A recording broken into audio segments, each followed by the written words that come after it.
Karen calls. For black man's driveway being too secure, what the cops uncover shocks everyone. U2B PQ. The firewall of justice. When a black cybersecurity expert installs a security gate at his new home, a nosy neighbor calls 911, accusing him of being suspicious. But when the police arrive, what they discover turns the whole situation upside down. She wanted to expose him, but ended up exposing herself. What happens next will leave you stunned. This is a powerful story about prejudice, justice, and shocking hidden truths. Marcus Reed stood in the garden of his new home, a sleek, modern townhouse in Amsterdam's affluent Oud-Zuid district. The late afternoon sun cast golden streaks across the manicured lawn, and the faint hum of bicycles rolling down the cobblestone street filled the air. After 15 years as a cybersecurity expert, building firewalls for corporations and governments alike, he'd finally cashed in his savings and stock options to buy this dream house. At 38, with his close-cropped beard and athletic build, Marcus carried the quiet confidence of a man who'd earned every inch of his success. The garden was his sanctuary now, a place to unwind from the digital battlefield. He knelt to prune a rosebush, the shears clicking rhythmically, when a sharp voice sliced through the calm. "You! What's with that gate?" Marcus looked up, startled. A woman stood on the sidewalk, glaring at him over the low iron fence that separated his property from the street. She was in her late 40s, blonde hair pulled into a tight bun, dressed in a crisp blazer and skirt that screamed old money. Her blue eyes narrowed as she pointed at the high-tech security gate he'd installed, a custom design with biometric locks and a discreet camera system. "Excuse me?" Marcus said, standing slowly, brushing dirt from his hands. "That gate," she snapped, her Dutch accent crisp and accusing.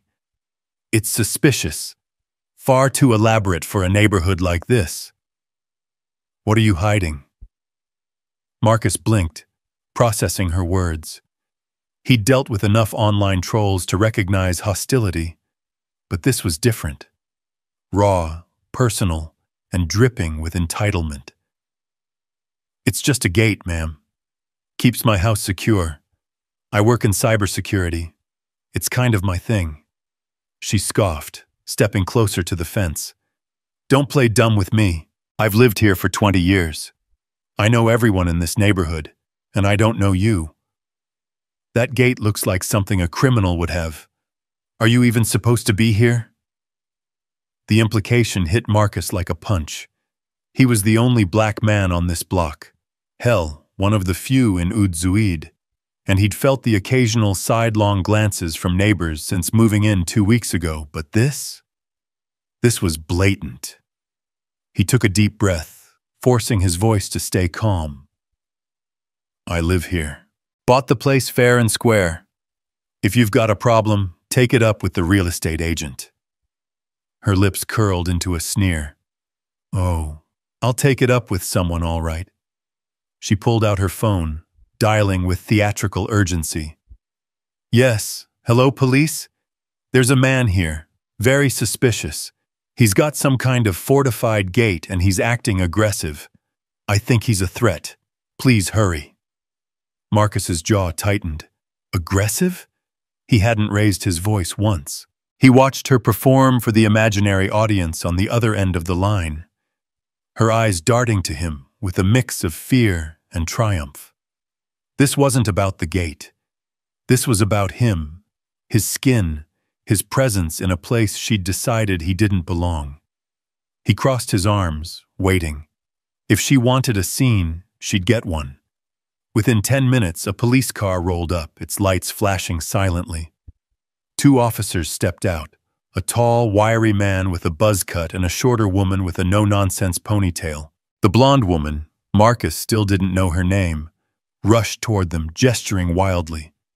"Officers, thank God you're here. This man, he's intimidating me, and that gate, it's not normal." The male officer glanced at Marcus, then at the gate, his expression neutral. "Sir, can we have a word?" Marcus nodded, stepping forward. "Sure. I'm Marcus Reed. This is my house. She came up to me while I was gardening and started accusing me of I don't even know what." The female officer raised an eyebrow, turning to the woman. "Ma'am, what exactly is the issue?" "It's that gate," she insisted. "It's excessive.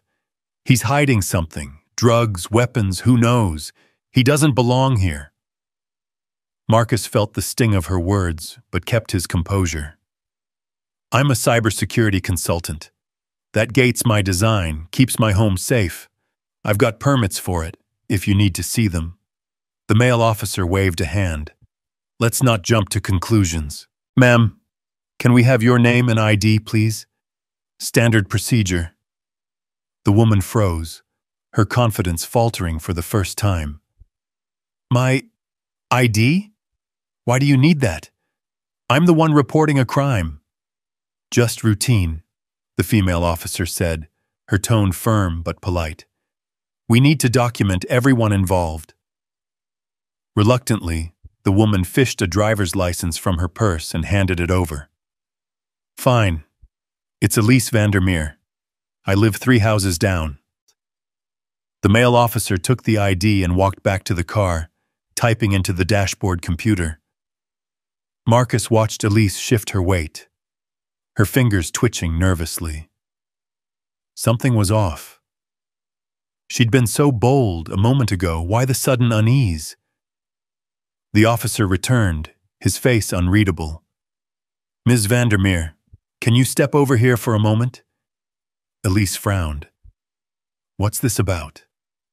"Just a quick clarification," the female officer said, guiding her toward the car. Marcus couldn't hear their hushed conversation, but he saw Elise's expression change. First confusion, then panic. She tried to pull away, but the female officer gripped her arm. "Ma'am, you're not going anywhere. We need to talk." Marcus approached cautiously. "Officers, what's going on?" The male officer turned to him, his voice low. "Mr. Reed, it seems we've stumbled into something bigger than a neighborhood dispute." Her ID flagged a warrant. "Elise Vandermeer isn't just your nosy neighbor. She's wanted for embezzlement. Multiple counts, across 3 countries. Marcus stared, dumbfounded. "Embezzlement?" "Yeah," the officer said, glancing at Elise, who was now arguing loudly with the female officer. "She's been on the run for years. Forged identities, drained corporate accounts. Looks like she's been hiding out here, playing the part of a wealthy local." Marcus's mind raced. This woman, this racist, entitled woman, had called the police on him, only to expose herself as a criminal. The irony was almost poetic. He watched as the officers cuffed her, her protests growing shrill. "This is outrageous. I'm the victim here. He's the one you should be arresting." "Save it for the station," the female officer said, guiding her into the car. As the police drove off, Marcus stood in his garden, the shears still in hand. The adrenaline faded, replaced by a mix of relief and anger.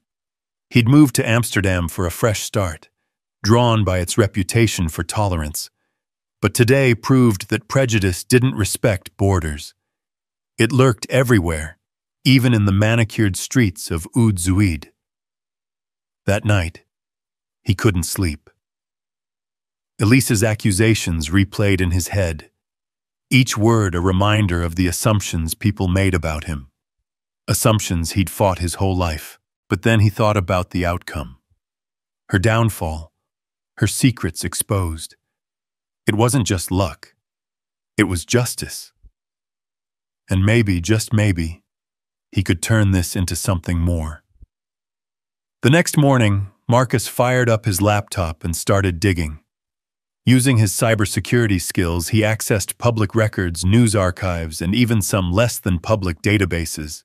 Nothing illegal, just the gray areas he'd mastered over the years. Elise van der Meer, it turned out, was an alias for a woman named Karen de Jong, a former financial executive who'd siphoned millions from a Dutch pension fund in the early 2000s. She'd fled to Switzerland, then Spain, reinventing herself with stolen identities. Her latest persona, wealthy widow in Amsterdam, had held up until yesterday. Marcus didn't stop there. He cross-referenced her known associates, tracing a web of fraud that stretched across Europe. It wasn't his job to play detective, but this felt personal. She'd weaponized her privilege against him, and he wasn't about to let it slide. 2 weeks later, he published a blog post titled "The Gatekeeper of Oud Zuid," a story of racism and reckoning. He detailed the encounter, leaving out the hacking, of course, and wove it into a broader commentary on racial profiling. He didn't name Elise outright, but the specifics were damning enough. The post went viral, first on X, then picked up by Dutch news outlets. Comments flooded in. Some praised his courage, others debated the nuances of prejudice in a progressive city like Amsterdam. A few even accused him of overreacting. But Marcus let the noise roll off him. He'd sparked a conversation, and that was enough. The police investigation into Elise, Karen, unraveled her life further. She was extradited to face trial, her pristine facade shattered. Marcus testified at the preliminary hearing, recounting the confrontation with a steady voice. The courtroom was packed, the story now a local sensation. When he stepped outside, a small crowd cheered. Neighbors, strangers, even a few activists waving signs that read, "Justice for Marcus." He didn't feel like a hero, though. He felt tired. Tired of having to prove his worth. Tired of the suspicion that followed him like a shadow. But he also felt stronger. He'd turned a moment of humiliation into a stand against something bigger. And people had listened. Months later, as spring bloomed in Amsterdam, Marcus sat in his garden again, the rose bushes thriving. The gate stood as it always had, silent, unyielding, a testament to his skill and resilience. He'd upgraded it with a new feature, a tiny speaker that played a soft chime when someone approached, a subtle warning to those who might judge too quickly. One evening, a young woman, maybe 20, with dreadlocks and a shy smile, paused at the fence. "Mr. Reed, I read your story. I'm studying law and it made me think. Can I ask you something?" Marcus nodded, setting down his coffee. "Sure. What's on your mind?" She hesitated, then said, "Do you think things will ever change? Like really change?" He leaned back, gazing at the gate, then at the quiet street beyond. "I don't know," he admitted. "Some days it feels like we're stuck. Same biases, same battles. But then I look at you, at people talking about this stuff, and I think, maybe. Not tomorrow, but someday. Depends on what we do with days like today." She smiled, nodded, and walked off, her footsteps fading into the dusk. Marcus stayed there, the question lingering. Change wasn't promised, but it wasn't impossible either. He'd keep building, firewalls, gardens, maybe even bridges, and let the world figure out the rest.